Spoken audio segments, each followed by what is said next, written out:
Hello, I'm Joel Blackford with Beth Hesed Sabbath Fellowship. Thank you for joining us. Our building is locked. The phone number does work. We are located in the Twin Cities of Minnesota. We do the philosophy of eschatology, what you need to know, your reality, our existence. We're going into the end times. We seem to be going through the birth pangs.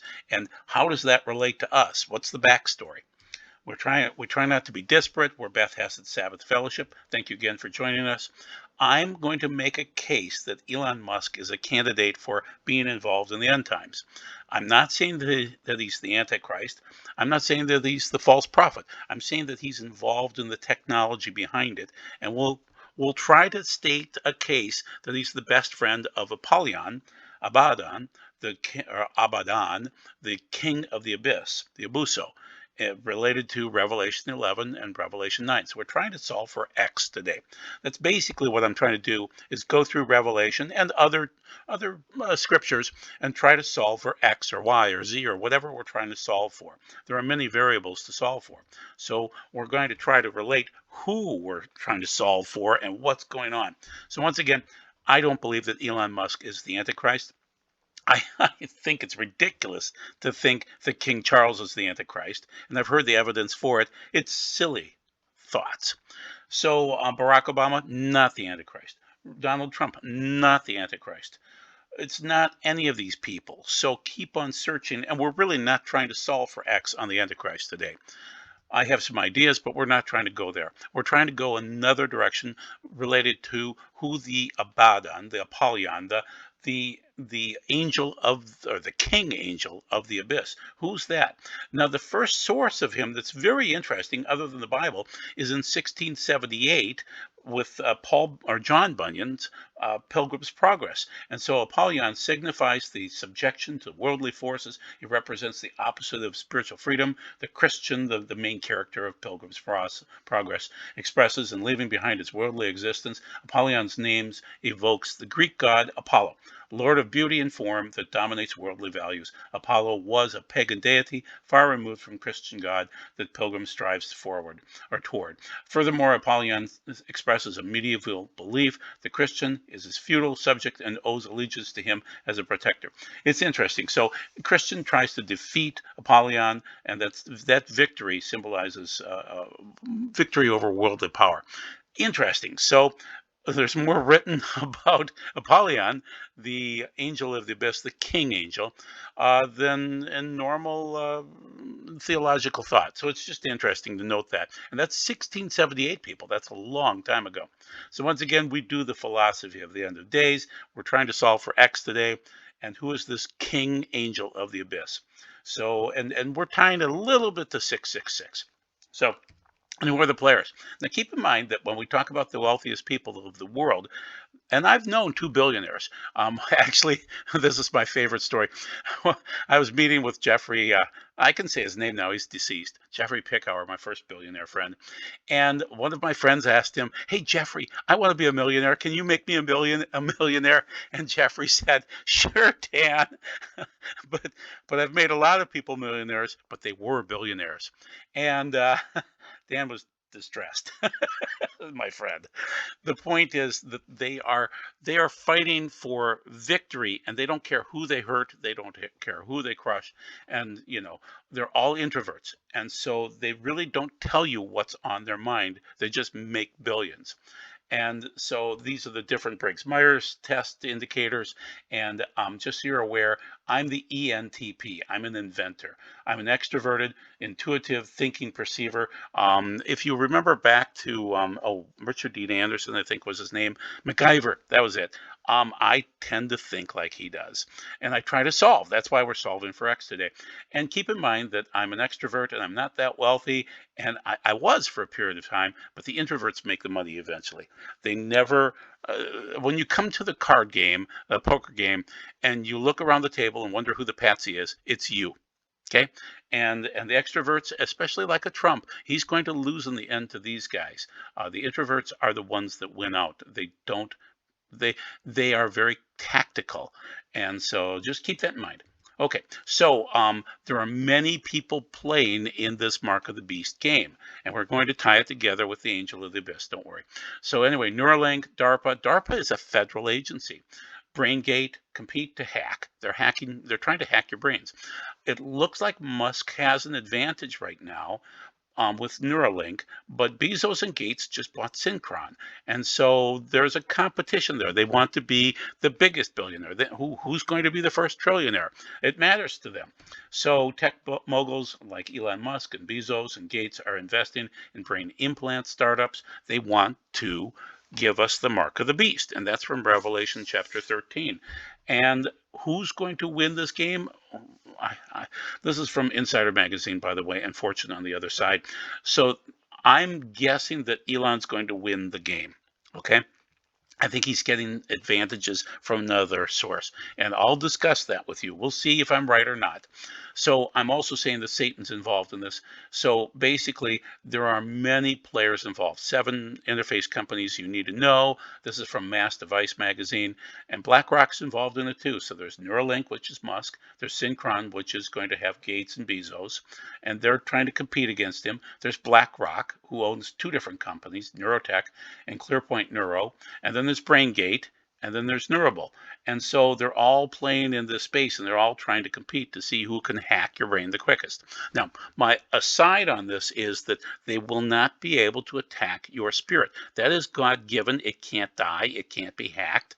And so they can attack the level of your body that we call the nephesh, which is the animal soul, which is programming. And so they will attack what part of you resembles an animal, but they can't attack the neshama, which is God-given and God-breathed. It's kind of like attacking breath and trying to hack that. You just can't do that.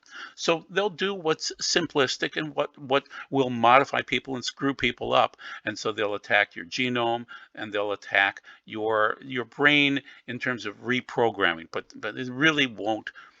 It'll change you and make you less human, but it will never attack and supersede whatever it is that God gave you. But they're going to work really hard to kill you off. Trust me.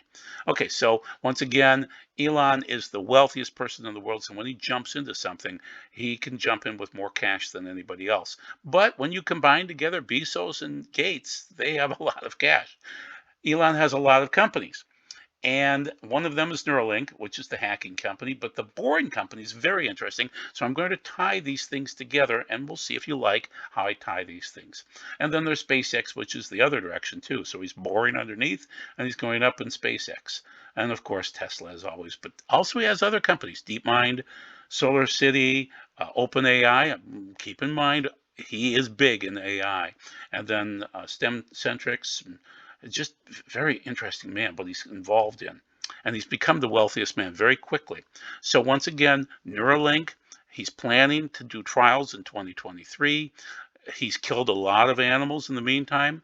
And everybody's arguing that they want to restore sight to the blind and people with severed spinal cords. He wants them to walk again. So it sounds like Jesus. So, when Yeshua answered back to John the Baptist's men, go and tell Yochanan, John, what you are hearing and seeing. The blind are seeing again. The lame are walking. The people with Zararot are being cleansed. And so that's a ritual impurity. And the deaf are hearing, and the dead are being raised, and the good news is being told to the poor. So that's Matthew 11:5. That is what all of these wealthy people want to do. They want to restore vision. They want to have paralyzed people walk again. Well, that sounds like the Bible. And I want to thank John Haller for finding that. I had not seen the connection. That is exactly what they're trying to do. They're trying to play God. Good point. DARPA is our big brother. They are the government, and DARPA wants to build robots within people. They want to give you the ability, if your arm's been shot off in war, they want to put another arm on you and give you the ability to feed yourself and clothe yourself and work. So that's Defense Advanced Research Projects Agency. That's DARPA. That's government. They are our big brother. They're not our friends. And then there's the anti-Messiah. And keep in mind that the anti-Messiah is never called the Antichrist in other than John, and John is really talking about many antichrists, and that's what we're discussing today too. But in terms of the Bible itself, the anti-Messiah is really called the Therion, the beast in the Greek, or he is called the chaya in the Hebrew, which would be just a wild animal of some sort. Could be a very small one too. So let's go through a few verses. This is first Revelation 11:7, and then we'll compare that and contrast it with Daniel and also Revelation 9 and see if my links are working for you. And when they complete the adut, the testimony of them, the Kaya, the beast, the Antichrist, coming up from the Tehom, that's the abyss, that's underneath us, we'll make war with them and we'll conquer them and kill them. That's the two witnesses. So it's interesting. I don't think that's the Antichrist. That's a beast of some sort coming up from underneath. And I'm going to try to link that to Revelation 9 and see if it makes sense in your mind's eye. So in this case, the Orthodox Jewish Bible said this is a lot like Daniel 7:21, so I'll cite that. I was beholding at the same Karen, the horn, the little horn, the anti-Messiah, according to Philip Goebel, made war against the Kedoshim, the holy ones, and prevailed against them until the Atik Yomim, the Ancient of Days, the Hashem, he's saying God, came and judgment was given for the Kadosh Elyon. Yeah, I know, that's really interesting. Elon Musk went by the name of El Elyon for many, many years as a child. So it's very interesting. So that would be the holy ones on high. Yeah, that's what it means. And the time came that the Kedoshim possessed the kingdom. So there are the good guys that are El Elyon, and then there's the bad guys too. So that's Daniel 7:21 through 22. So keep in mind also then, so Therion happens 39 times in Revelation, and I'm not sure exactly which Therion it's talking about. In Revelation 6:8, it seems to be talking about smaller animals of some sort, possibly biowarfare. In Revelation 11, it seems to be another animal, another beast, a therion. The anti. It's not the anti-Messiah per se. It seems to be something else. So I'll get to that verse in just a second. And so here it is, Revelation 9. 1 and 11, and the Malach HaKamshi, the fifth angel, sounded the shofar, and I saw a kochav, a star falling out of the heavens to the earth, and it was given the mafteach, the key, to the shaft of the Tehom.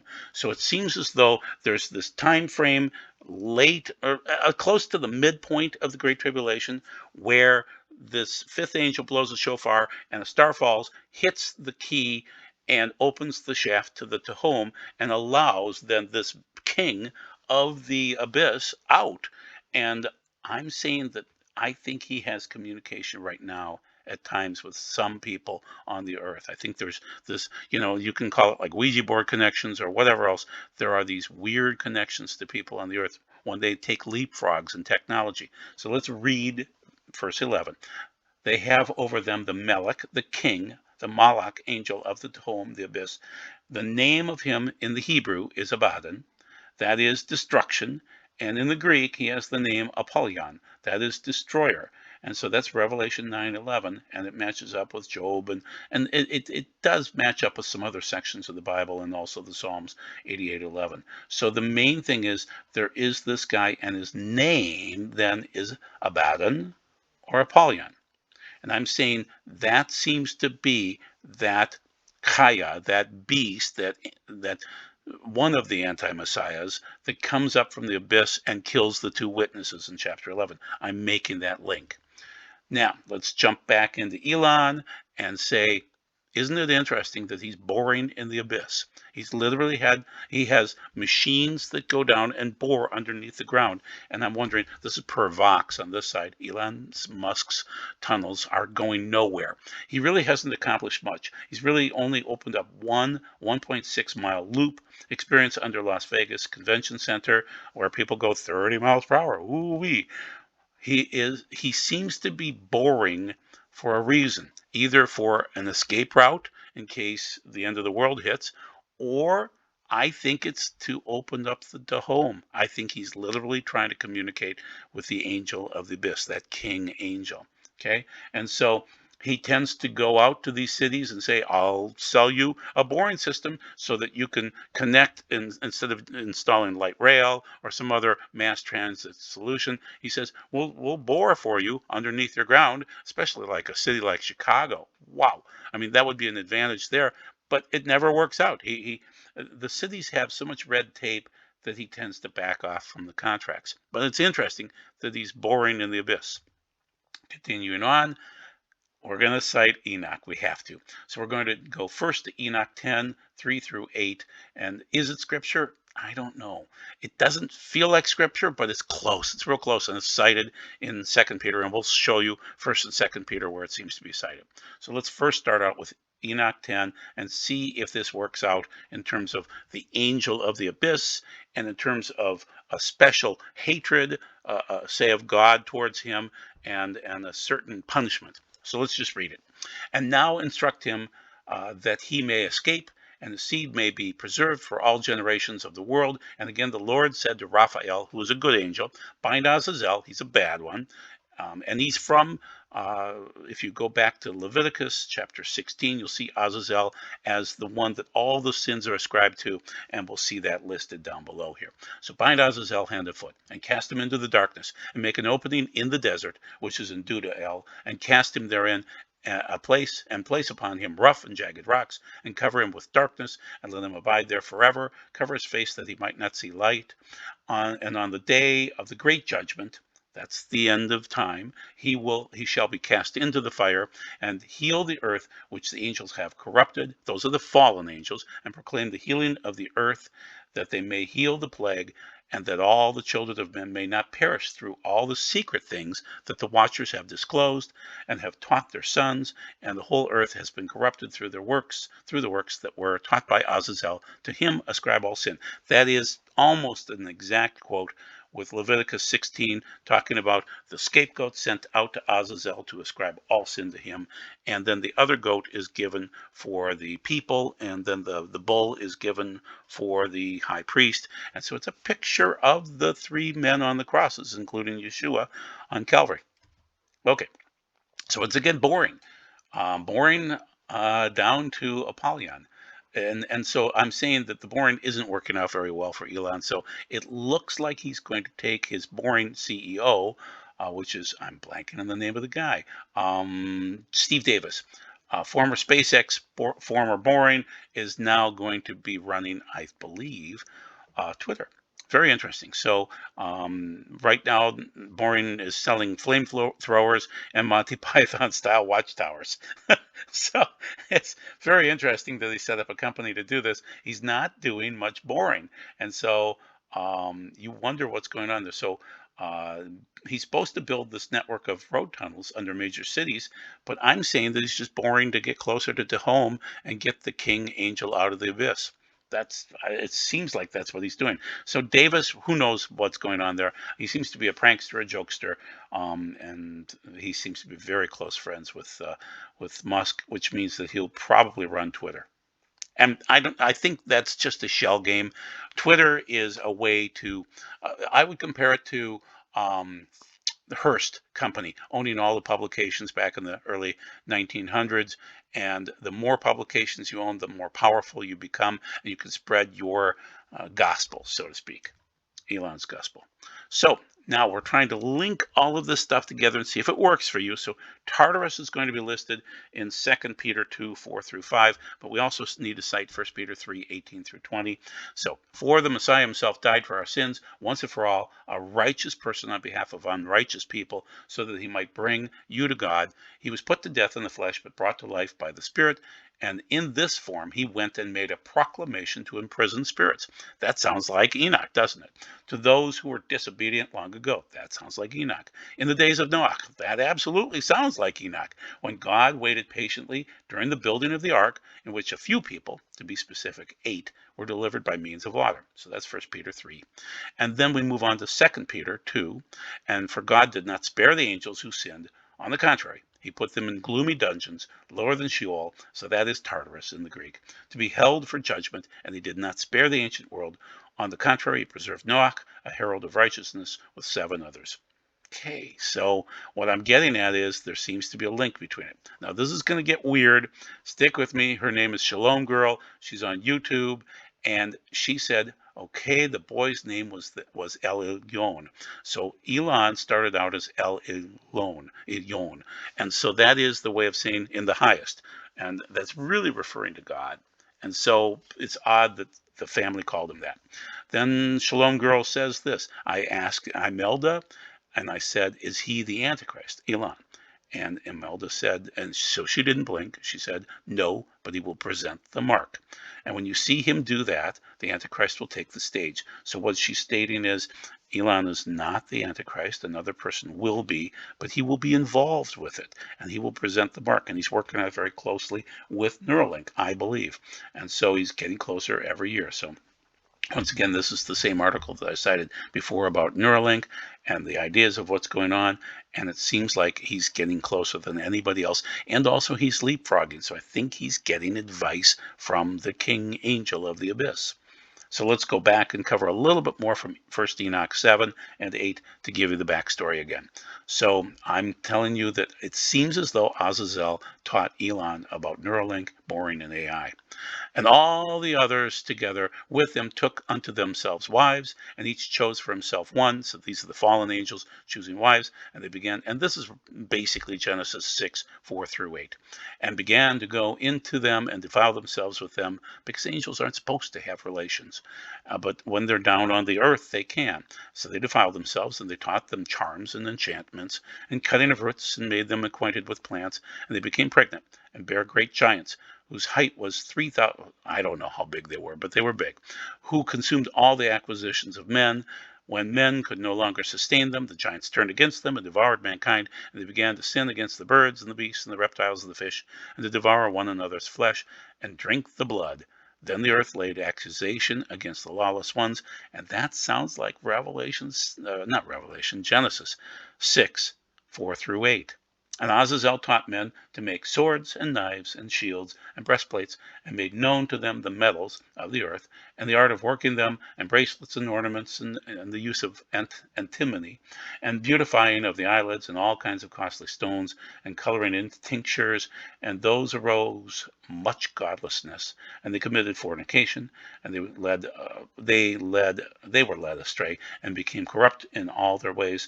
Then a certain bad angel, a fallen angel, taught enchantments and root cuttings, and another fallen angel of the resolving of enchantments, and another fallen angel listed there too. So the bottom line is, it seems to tie together that somebody is underneath the earth. I think it's Azazel. I think that is the king. He's also called Apollyon and Abaddon, and I believe that there are people today that are in communication with him and trying to get him out from underneath the earth. And I believe that Elon is part of that process. It's interesting to see Kushner and Musk together at the World Cup in Qatar. Very interesting to see the connection there. And then also to see that Saudi Arabia is being discussed as adding to the Abraham Accords. That would be the word Gevor. So in the Hebrew, it would be Higbir. And that's interesting to see how it's not just confirming a covenant, it's increasing, strengthening that covenant. And that seems to be occurring right now. And it's interesting to see MBS from Saudi Arabia being such close friends with Jared Kushner. They seem to be Abraham Accord best friends forever. And then other liberals, and not liberals, but evangelicals, are very close friends with Jared and these other players. So it's interesting to see the evangelicals mixing it up with everybody. And it's interesting to see Pope Francis out there. He seems to be the ram with two horns. He looks like a lamb, but he speaks like a dragon. Keep in mind that both the Antichrist, we'll call him, and the false prophet will be clean animals, a ram and a shaggy goat. So just keep in mind. It seems like, now this is interesting from Jared Kushner. Advances in science, either the first generation or will be the first generation potentially to live forever, or the last generation that's going to die. So he says, why I need to keep myself in good shape. So it's very interesting to see that connection in there too, because I believe he's one of the players in the mix too. He's a billionaire just like the rest of them. So once again, I'm linking Apollyon, Abaddon, together with Azazel. I'm saying that the good news is that even though you'll see this angel of the bottomless pit released during Revelation chapter 9, you'll also see in chapter 20, you'll see verses 1 through 3, then the angel coming down from heaven, having the key to the bottomless pit. the abuso, a great chain in his hand, and he laid hold of the dragon, the serpent of old, who is the devil and Satan, and bound him for 1,000 years. And so there is this binding time of 1,000 years, and then it's released again. But anyway, the main thing is whatever is released will be chained again. Solving for X, it seems as though that's what's going to occur, that we'll be battling against many players, and one of which seems to be, I believe, Azazel or something like that so the king angel, Apollyon, Abaddon, from the abyss. That's from the fifth trump again of Revelation chapter 9. Seems to be one of the players. I'm hearing from two different people that he's going to be 12 feet tall. But Gog seems to be Barack Obama. He seems to play the part well. The false prophet, maybe Pope Francis, maybe not. The beast, we don't know exactly who that is. There are going to be 9-foot tall horse-like locusts popping up in Revelation chapter 9 again. And then to end out Revelation chapter 9, there will be 200 million cavalry soldiers. The Illuminati play a factor in the end times. These wealthy tech giants play a part. I believe that they are the 10 horns of Revelation. Satan will play his part, his fallen angels. There will be shaggy goat demons, potentially, natural disasters galore, mass hypnotized people, many pharaohs, many leaders. So be aware, we're just trying to solve for X, and it seems as though there's a connection between Revelation chapter 9 and Revelation chapter 11 and this king angel of the abyss. So where are we right now? We're in the birth pangs. We're not in the tribulation. We are not in the great tribulation. We will not see the king of the abyss for probably many years, at least 4 years from now. And so we're just moving through the seals. We seem to be in seal 3. I see signs of seal 4, but we are not in the great tribulation or the tribulation yet. And it'll be years away, potentially. I have no idea, actually. So then we're trying to keep our garments clean, and we know that the dates, the times of the year that seem to kick this off would be Rosh Hashanah or Yom Kippur. And so really there isn't much to do other than watch the signs in the next year. We're waiting for a wedding at least 7 to 10 years away. So keep that in mind, keep yourself clean, and be blessed. Thank you very much for your time. God bless. Bye.